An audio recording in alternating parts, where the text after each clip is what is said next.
Hey, welcome back to ATA Live. Great to have you with us. Now, earlier this year, BP announced its ambition to be a net zero company by 2050 or sooner. To talk us through what that actually means and how they plan to achieve it, I'm joined by Brooke Miller, Vice President of BP Sales and Marketing here in Australia. Brooke, great to have you with us. Just talk us through that. What exactly does that exciting announcement for BP mean? Thanks, Mark. Just before I start, I really would like to acknowledge the hard work for everyone who's online today has put in this year to keeping Australia on the road during COVID. A huge thanks for everything everyone's done during an incredibly difficult year. If you cast your minds back to the start of this year, to February, which of course now seems like a complete lifetime ago, we were in the midst of bushfires, we were just heading into COVID, BP announced an ambition, a net zero ambition. So what does it mean? It means that we aim to be a net zero company by 2050 or sooner, and also to help the world get to net zero. Yeah, I think we've just lost Brooke there for a moment, so we'll hang on for a sec. We might get Brooke back. Am I back? You're back, Brooke. Go ahead, sorry. Thank you. Where did I lose you? We're just getting into what it means to be net zero by 2050. Okay, great, thank you. So what does that mean? What it means is that we aim to be a net zero company by 2050 or sooner, and to aim to help the world get there as well. So to do that, BP needs to tackle around 415 million tonnes of emissions, 55 million from our own operations and 360 million tonnes from the carbon content from our upstream oil and gas production. Importantly, these are absolute reductions to net zero, which is exactly what the world needs most of all. We're also aiming to cut the carbon intensity of the products we sell by 50% by 2050 or sooner. So we've set this path of change out because it is the right thing to do. We all need a rapid transition to lower carbon energy in order to meet the goals of the Paris Agreement. Then more recently, if you cast mind back to August, we announced more detail of our new strategy that will see us transform from an international oil company to an integrated energy company focused on delivering solutions for customers. So that means that we aim to be a very different kind of energy company by 2030, one that offers a range of connected energy options, not just oil and gas. So we've set out ambitious aims, 10 in total, to reduce emissions, to scale up renewables, and to invest in low carbon. Those aims are supported by a whole range of KPIs, detailing what we need to achieve by 2025, 2030, not just 2050. So an example of those KPIs is our aim to focus oil and gas production on lower volume and higher value. I think that's a really unusual thing for an oil company to say, lower volume. So it means we'll be reducing our production by 40% with no exploration in new countries within 10 years. So while hydrocarbons will be an integral part of BP for decades to come, we'll be a more integrated energy company with hydrocarbons one part of a more balanced portfolio. Gee. Another example of these KPIs is very close to my heart actually. It's our commitment to increase our annual low carbon investment tenfold to around $5 billion a year within 10 years. We're aiming to have developed 50 gigawatts of net renewable energy generation capacity by 2030. So to give you a sense of the scale of that, today in Australia, there are around 2.5 million solar rooftops, and that means there's about 40 million solar panels in Australia, and they're producing around 10 gigawatts of energy. So what we're talking about is around 5 times that. And we're not starting from scratch. So we've got solar, biopower, onshore wind, most recently offshore wind, and we have a pipeline of projects that add up to around 20 gigawatts of capacity.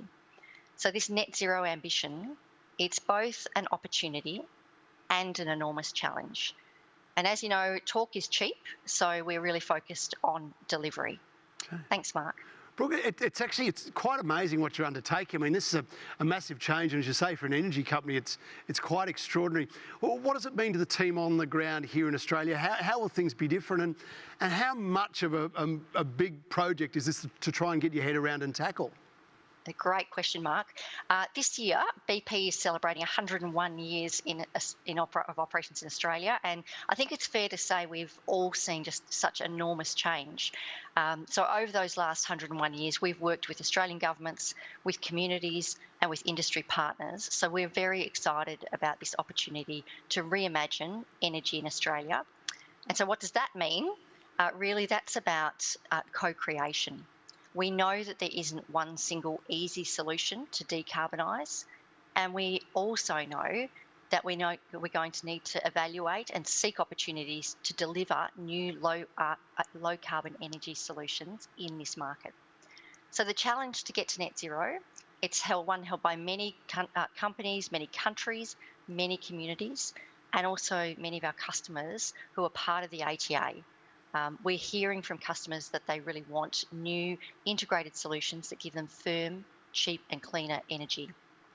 So at BP, we're really focused on scaling up what we call the next generation mobility solutions. And those things include electrification, sustainable fuels and hydrogen in heavy duty transport. You might have seen the press this week actually about the government's technology investment roadmap.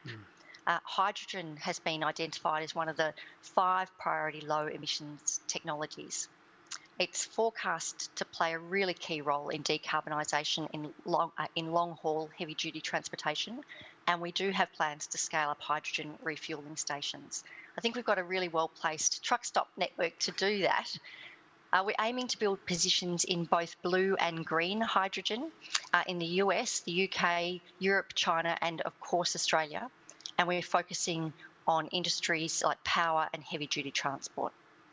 So you might be aware that we recently collaborated with ARENA on a feasibility study into export-scale renewable hydrogen production in Western Australia.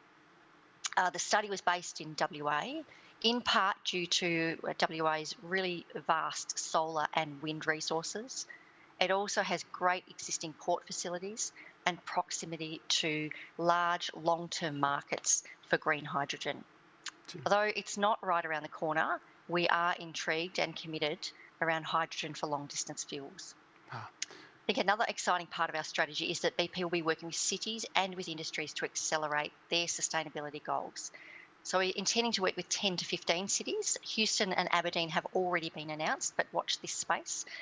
And 3 industrial sectors, and those sectors are high-tech and consumer goods, heavy transport, including aviation, marine and land freight, and heavy industry, including steel and cement.